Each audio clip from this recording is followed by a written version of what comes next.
So Westside hit you up about the Wendy. So Westside got the Wendy and he loved it. And then, Much told me that he wanted me to come. He was at Alchemist and he said he wanted to talk to us about maybe doing a project together or something.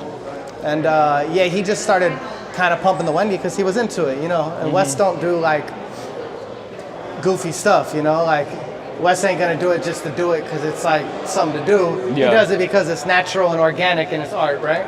So he only fucks with things he fucks with. That's it. Yeah. He's a passionate dude. Whether it's wrestling or fucking, right? Yeah, exactly. So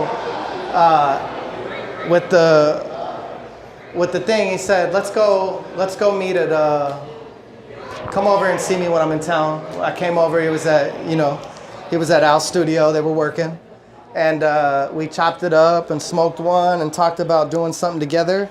And coincidentally enough, he was there with Vic, the designer, and him and Vic were working on the drop for the Liz 2, right? Mm-hmm. And so he had that artwork up because they were working on the clothing and the merch. And Wes was just like, in typical Wes fashion, was like, shit, man, we already got the Wendy.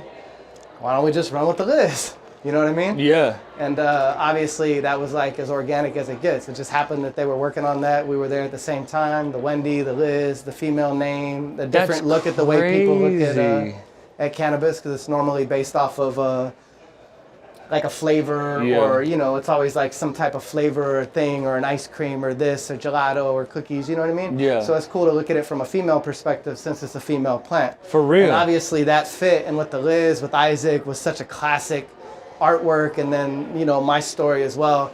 We just thought that worked well together, So we put that bag together and got it out for the drop for Armani, and it was a hit. The market responded to it. We got a couple write-ups and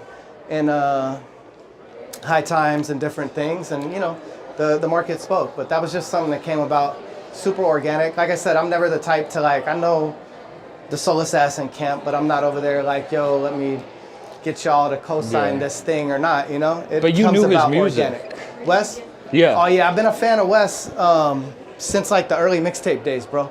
Oh really? Yeah, so I think like Eat What You Kill, like that type of early, maybe like the first HHW, HWH type of joints, Yeah. And I first heard them and I was like, yo, who are these Buffalo cats that just got this grimy real hip hop that's back, right? And then, as it evolved, and then I saw he started working with Chase, I was like, of course Chase would work with, these cats are real. That makes sense.